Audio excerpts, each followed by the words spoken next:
नमस्कार दोस्तों, स्वागत है आपका आज के मुख्य समाचारों की वीडियो में। जी हां दोस्तों, यहां पर आपको देखने को मिलेगी सुबह से लेकर शाम तक की सारी के सारी बड़ी खबरें मुख्य समाचार ब्रेकिंग न्यूज़ अपडेट के रूप में। तो दोस्तों आपसे रिक्वेस्ट है इस वीडियो को ज़्यादा से ज़्यादा लाइक और शेयर करें। तो दोस्तों जानते हैं आज की पहली बड़ी खबर। महाराष्ट्र में फिर बेकाबू हो रहा है कोरोना संक्रमण। 24 घंटों में 15,602 नए मामले और 68 मरीजों की हुई मौत।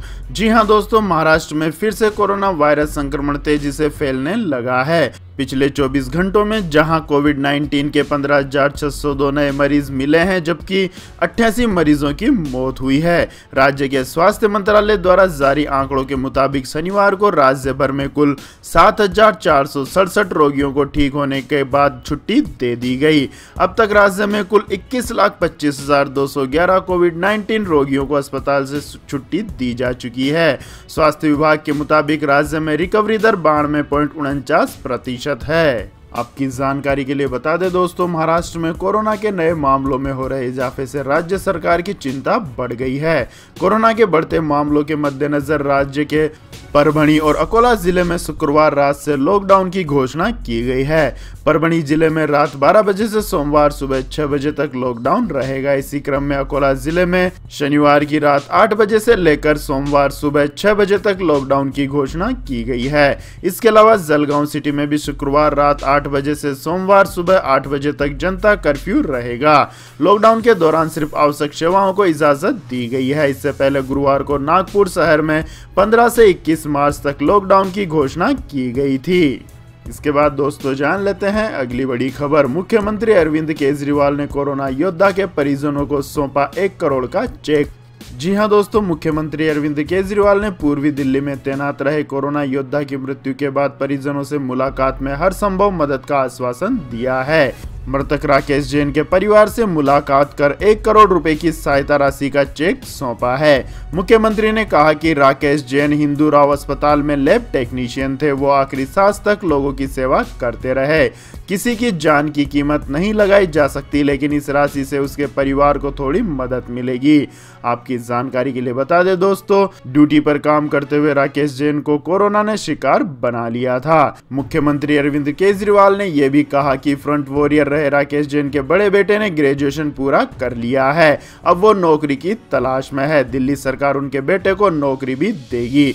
जब भी उनके परिवार को किसी भी चीज की जरूरत होगी, हम मदद करने के लिए हमेशा तैयार रहेंगे। मैंने उनके परिवार को भरोसा दिलाया है कि उन्हें किसी तरह की चिंता करने की जरूरत नहीं है। सरकार उनके साथ खड़ी है और हर संभव मदद करेगी। इसके बाद दोस्तों जानते हैं अगली बड़ी खबर। मुरादाबाद में अखिलेश यादव के खिलाफ एफआईआर। पूर्व सीएम बोले ये हारती हुई बीजेपी की है हताशा।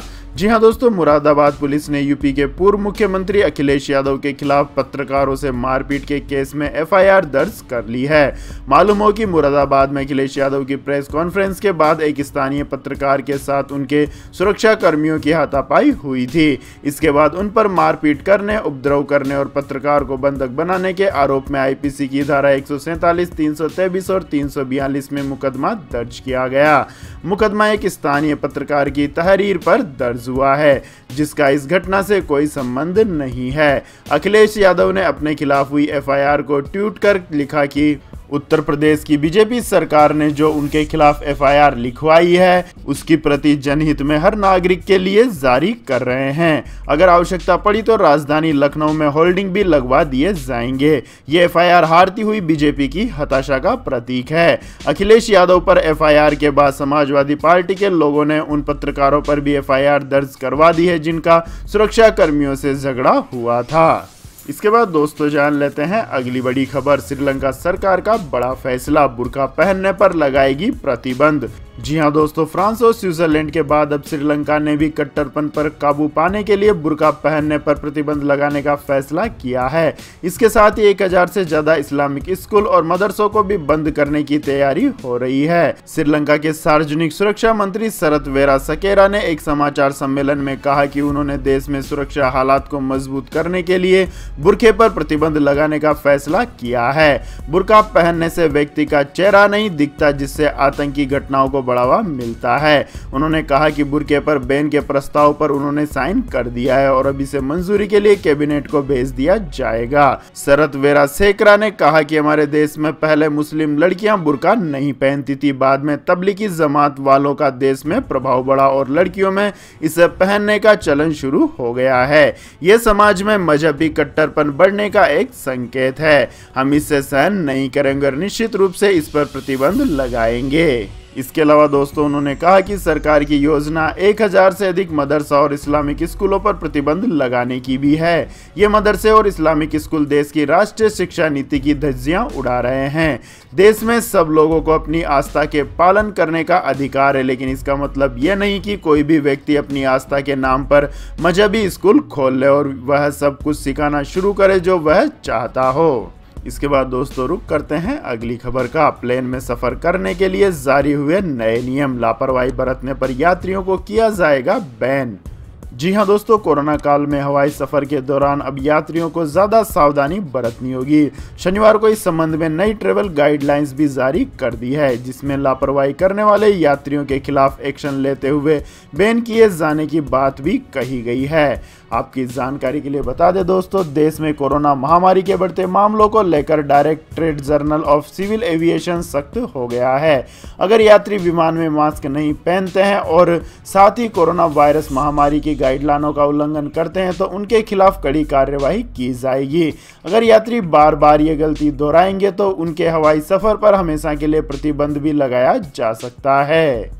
इसके बाद दोस्तों जान लेते हैं अगली बड़ी खबर। 1 अप्रैल से नहीं होगा 15 साल पुरानी सरकारी गाड़ियों के रजिस्ट्रेशन का रिन्यूअल, ट्रांसपोर्ट मिनिस्ट्री ने रखा प्रस्ताव।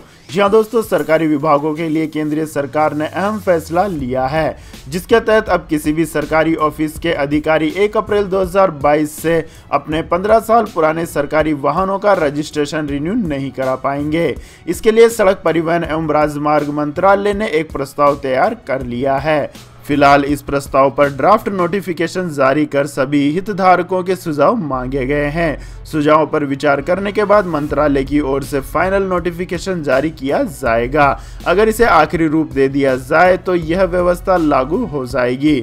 मंत्रालय ने इस बारे में नियमों में संशोधन के लिए नोटिफिकेशन जारी कर संबंधित पक्षों से उनकी राय मांगी है। इसके बाद दोस्तों जानते हैं अगली बड़ी खबर। गर्मी बढ़ने से किसान परेशान, सड़कों पर ईंट सीमेंट से बना रहे हैं परमानेंट शेल्टर।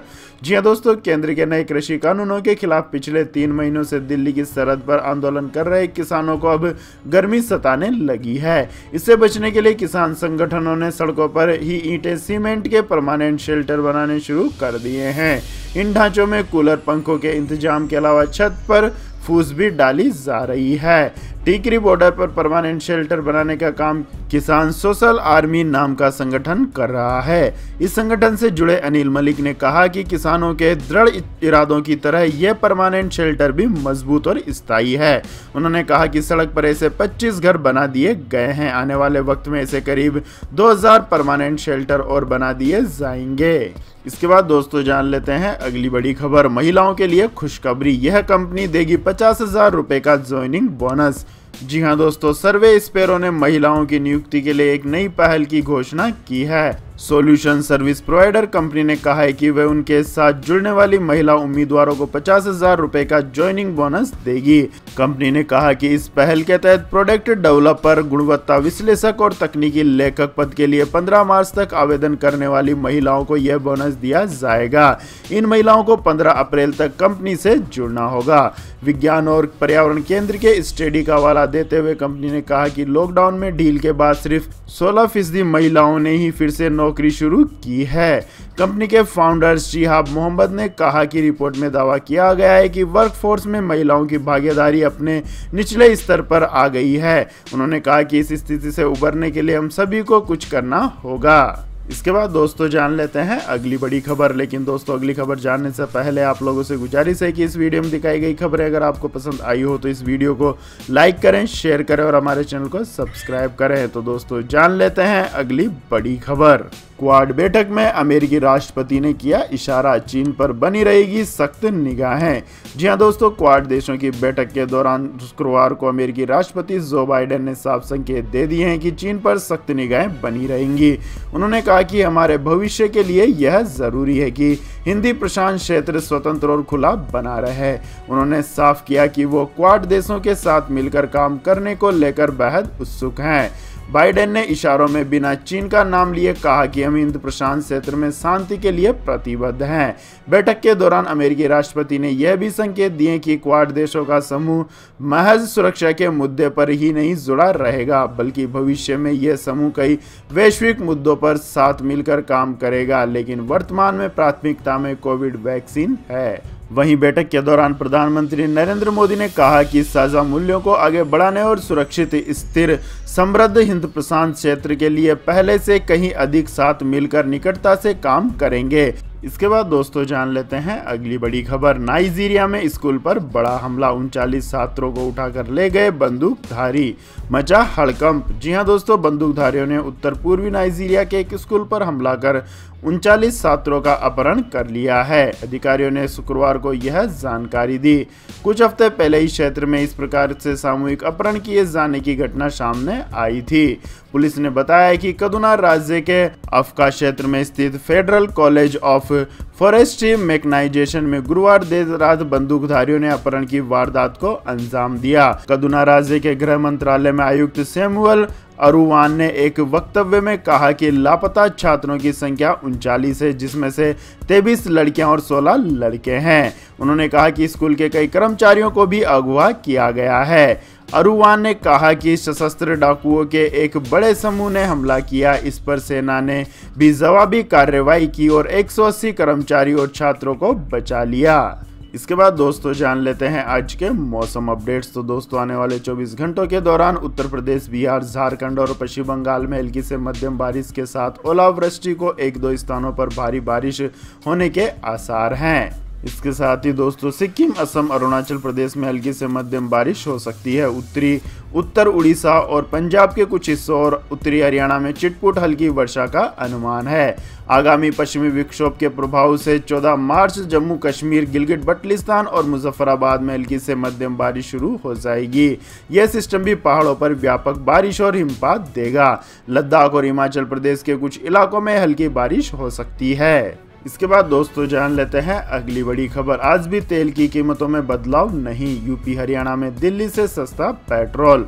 जी हां दोस्तों, अगर आप दिल्ली में रहते हैं तो पड़ोसी राज्य के मुकाबले आपको पेट्रोल की ज्यादा कीमत अदा करनी पड़ रही है। दिल्ली से यूपी और हरियाणा की सीमा लगती है और दोनों ही राज्यों में दिल्ली से सस्ता पेट्रोल मिल रहा है। दिल्ली में पेट्रोल की ज्यादा कीमत से ग्राहक और पेट्रोल पंप मालिक दोनों की दिक्कतें बहुत बढ़ गई हैं। जो लोग यूपी या हरियाणा बॉर्डर के आसपास हैं तो वो सस्ता पेट्रोल भरा लेते हैं, लेकिन बीच दिल्ली में रहने वालों को यह राहत नहीं मिलती है। इसके बाद दोस्तों जान लेते हैं गोल्ड प्राइस टुडे। जी हां दोस्तों, पिछले 2 दिन बढ़त के बाद आज एक बार फिर सोने की कीमतों में गिरावट आई है। सराफा बाजार में 24 कैरेट गोल्ड की कीमत 180 रुपए गिरकर 44,530 रुपए प्रति 10 ग्राम पर पहुंच गई है।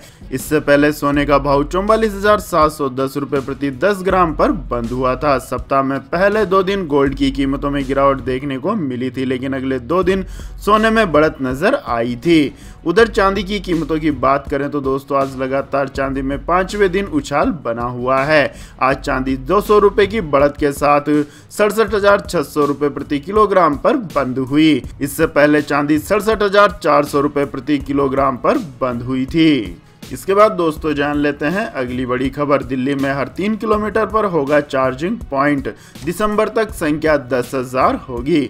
जी हां दोस्तों, दिल्ली सरकार के स्विच दिल्ली अभियान का 5वां सप्ताह ईवी चार्जिंग ढांचे को लेकर लोगों को जागरूक करने पर केंद्रित रहा है। दिल्ली में इलेक्ट्रिक वाहनों को बढ़ावा देने के लिए राज्य सरकार ने 3 बड़े कदम उठाए हैं। इनमें चार्जिंग स्टेशन बनाना सबसे अहम है। सरकार हर 3 किलोमीटर की दूरी पर चार्जिंग पॉइंट स्थापित करना चाहती है।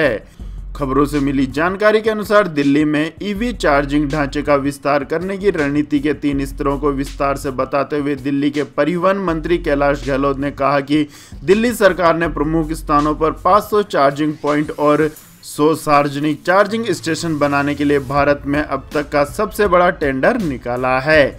आपकी जानकारी के लिए बता दें दोस्तों, यह दिसंबर 2021 तक चालू होंगे।